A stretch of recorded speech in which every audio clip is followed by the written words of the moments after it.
Welcome to Kalkuli creation log.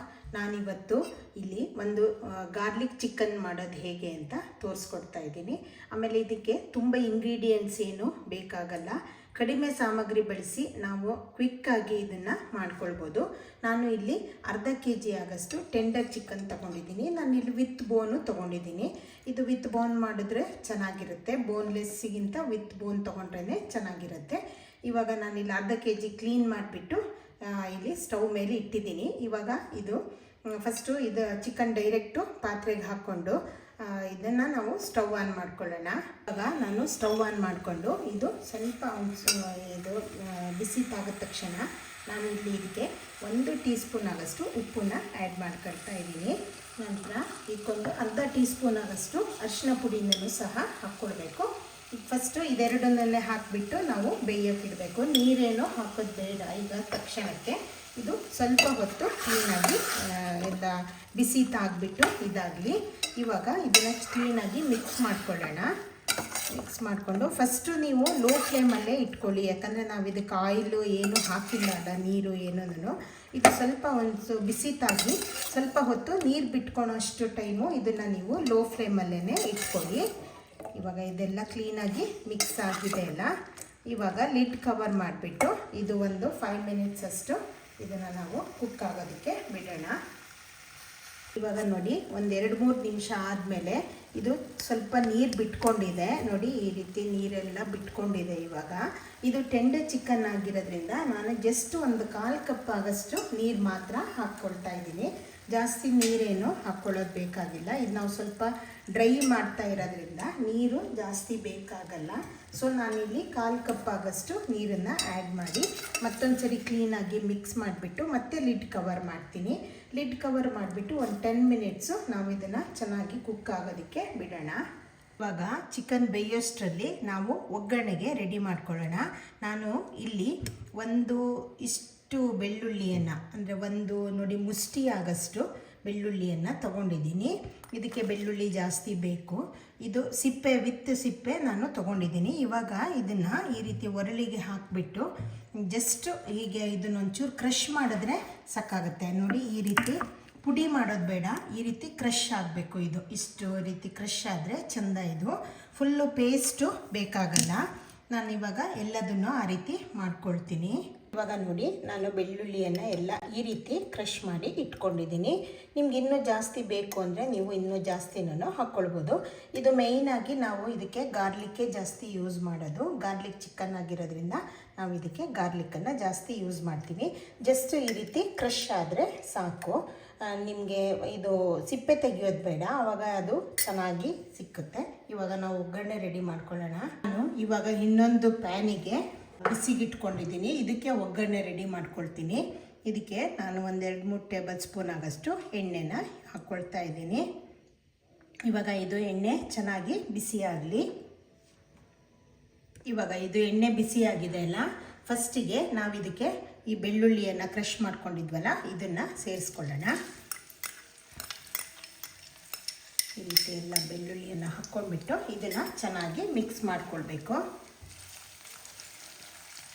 ಇದು ಸ್ವಲ್ಪ ಹೊತ್ತು ಫ್ರೈ ಆಗಿಬಿಟ್ಟು ಸ್ವಲ್ಪ ಗೋಲ್ಡನ್ ಹಾಗೆ ಇದಾಗಲಿ, ಡ್ರೈ ಆಗಲಿ. ಇದು ಅಷ್ಟರವರೆಗೂ ನಾವು ಇದನ್ನು ಕ್ಲೀನಾಗಿ ಈ ರೀತಿ ಫ್ರೈ ಮಾಡ್ಕೊಳ್ಳೋಣ ಈ ಆಯಿಲಲ್ಲಿ. ಇವಾಗ ನೋಡಿ, ಬೆಳ್ಳುಳ್ಳಿ ಕ್ಲೀನಾಗಿ ಆಯಿಲಲ್ಲಿ ಫ್ರೈ ಆಗಿ ಸ್ವಲ್ಪ ಬ್ರೌನಿಷ್ ಕಲರ್ ಬರೋದಕ್ಕೆ ಸ್ಟಾರ್ಟ್ ಆಗಿದೆ.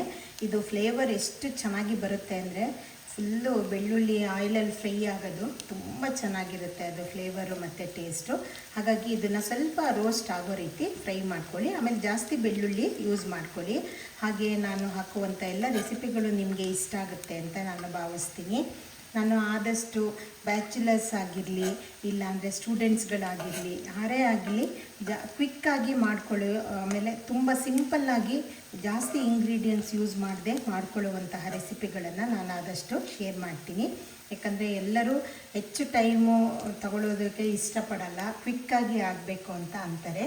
ಸೊ ಹಾಗಾಗಿ ನಾನು ಅಂತಹ ರೆಸಿಪಿಗಳನ್ನೇ ಆದಷ್ಟು ನಾನು ಹಾಕೋದಕ್ಕೆ ಟ್ರೈ ಮಾಡ್ತೀನಿ.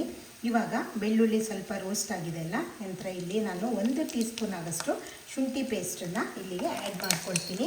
ನಾನು ಫಸ್ಟು ಚಿಕನ್ ಬೇಯಬೇಕಾದ್ರೆ ನಾನು ಶುಂಠಿ ಪೇಸ್ಟನ್ನು ಆ್ಯಡ್ ಮಾಡಿರಲಿಲ್ಲ. ನಾನು ಇವಾಗ ಶುಂಠಿ ಪೇಸ್ಟ್ ಇವಾಗ ಶುಂಠಿ ಹಾಕಿ ಒಂದೆರಡು ನಿಮಿಷ ಫ್ರೈ ಆದ ತಕ್ಷಣ ನಂತರ ನಾನು ಇದಕ್ಕೆ ಖಾರಕ್ಕೆ ಎಷ್ಟು ಬೇಕೋ ಅಷ್ಟು ಅಚ್ಚಕಾರದ ಪುಡಿಯನ್ನು ಹಾಕ್ಕೊಳ್ತಾ ಇದ್ದೀನಿ. ನಾನು ಅದು ಅರ್ಧ kg ಇರೋದ್ರಿಂದ ಇಲ್ಲೊಂದು 2 ಟೀ ಸ್ಪೂನ್ ಆಗಷ್ಟು ನಾನು ಆ್ಯಡ್ ಮಾಡ್ಕೊಳ್ತಾ ಇದ್ದೀನಿ. ನಿಮಗೆ ಖಾರ ಜಾಸ್ತಿ ಬೇಕು ಅಂದರೆ ನೀವು ಜಾಸ್ತಿ ಸಹ ಆ್ಯಡ್ ಮಾಡ್ಕೊಳ್ಬೋದು. ಇವಾಗ ನಾನು 2 ಟೀ ಸ್ಪೂನ್ ಅಚ್ಚಕಾರದ ಪುಡಿ ಹಾಕಿದ್ದೀನಲ್ಲ, ನಂತರ ಇದಕ್ಕೆ 1 ಟೀ ಸ್ಪೂನ್ ಆಗಷ್ಟು ಪೆಪ್ಪರ್ ಪೌಡ್ರನ್ನ ಆ್ಯಡ್ ಮಾಡಿದ್ದೀನಿ. ನಂತರ 1 ಟೀ ಸ್ಪೂನ್ ಆಗಷ್ಟು ಇದು ಕೊತ್ತಂಬರಿ ಪುಡಿನ ಆ್ಯಡ್ ಮಾಡಿದ್ದೀನಿ. ಇವಾಗ ಇದು ಒಂದೆರಡು ನಿಮಿಷ ಫ್ರೈ ಮಾಡಿಕೊಂಡು ನಾವೇನಿಲ್ಲಿ ಚಿಕನ್ ಬೇಯಿಸಿ ಇಟ್ಕೊಂಡಿದ್ದೀವಲ್ಲ ಇದನ್ನು ಇದಕ್ಕೆ ಹಾಕ್ಕೊಳ್ಳೋಣ. ಇದು ಸ್ವಲ್ಪ ನೀರಿದೆ ನೋಡಿ ತಳದಲ್ಲಿ, ಅದನ್ನು ಸಹ ಇದಕ್ಕೆ ಮಿಕ್ಸ್ ಮಾಡ್ಕೊಳ್ಳಿ. ಈ ರೀತಿ ಬೇಯಿಸಿರೋ ಚಿಕನನ್ನು ಆ್ಯಡ್ ಮಾಡ್ಕೊಂಡ್ಬಿಟ್ಟು ಇದನ್ನು ಚೆನ್ನಾಗಿ ಮಿಕ್ಸ್ ಮಾಡಿ. ಫ್ಲೇಮು ಲೋವಲ್ಲೇ ಇಟ್ಕೊಳ್ಳಿ, ನೀವು ಹೈ ಇಟ್ಕೊಳೋದೇನು ಬೇಡ. ಇವಾಗ ಇದು ನೋಡಿ ಕ್ಲೀನಾಗಿ ಎಲ್ಲ ಮಿಕ್ಸ್ ಮಾಡಬೇಕು. ಮಿಕ್ಸ್ ಮಾಡಿಬಿಟ್ಟು ನಂತರ ಇದಕ್ಕೆ ನಾನು 2 ಟೀ ಸ್ಪೂನ್ ಆಗಷ್ಟು ಸೋಯಾಬೀನ್ ಸಾಸನ್ನು ಆ್ಯಡ್ ಮಾಡ್ತಾಯಿದ್ದೀನಿ. ಇದು ಆ್ಯಡ್ ಮಾಡಿದ್ರೆ ನಿಮಗೆ ಚೆನ್ನಾಗಿ ಟೇಸ್ಟು ಫ್ಲೇವರು ಎಲ್ಲ ಬರುತ್ತೆ. ನಿಮಗೆ ಇಷ್ಟ ಇಲ್ಲ ಅಂದರೆ ನೀವು ಇದನ್ನು ಸ್ಕಿಪ್ ಮಾಡ್ಕೊಳ್ಬೋದು. ಇವಾಗ ಇದನ್ನು ಚೆನ್ನಾಗಿ ಮಿಕ್ಸ್ ಮಾಡಿ ಮತ್ತೆ ಲಿಡ್ ಕವರ್ ಮಾಡಿ ಸ್ವಲ್ಪ ಹೊತ್ತು ನೀವು ಇದನ್ನು ಕುಕ್ ಆಗೋದಕ್ಕೆ ಬಿಡಬೇಕು. ಇವಾಗ ಲಿಡ್ ಕವರ್ ಮಾಡಿಬಿಟ್ಟು ಇನ್ನೊಂದು 2 ಮಿನಿಟ್ಸ್ ನಾವು ಕುಕ್ ಆಗೋದಕ್ಕೆ ಬಿಡೋಣ. ಆಗ ನೋಡಿ ಇದು ಎಷ್ಟು ಚೆನ್ನಾಗಿ ಕಲರ್ ಆಗಿದೆ, ಆಮೇಲೆ ಆಯಿಲು ಸ್ವಲ್ಪ ಸಹ ಬಿಟ್ಕೊಳ್ತಾ ಇದೆ.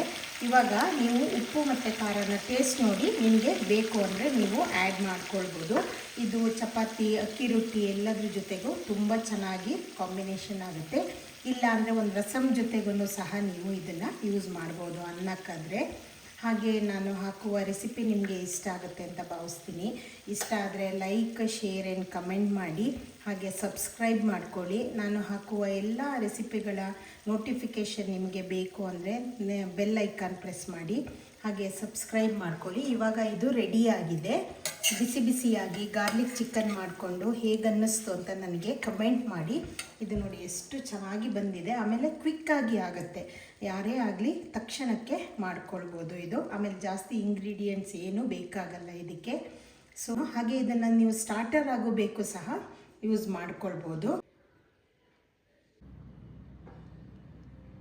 ಮತ್ತು ನಾನಿಲ್ಲಿ ಟೆಂಡರ್ ಚಿಕನ್ ತೊಗೊಂಡಿರೋದ್ರಿಂದ ಒಂದು 10 to 15 ಮಿನಿಟ್ಸ್ ಒಳಗೆ ಇದು ಕುಕ್ಕಾಗಿ ರೆಡಿ ಆಗುತ್ತೆ.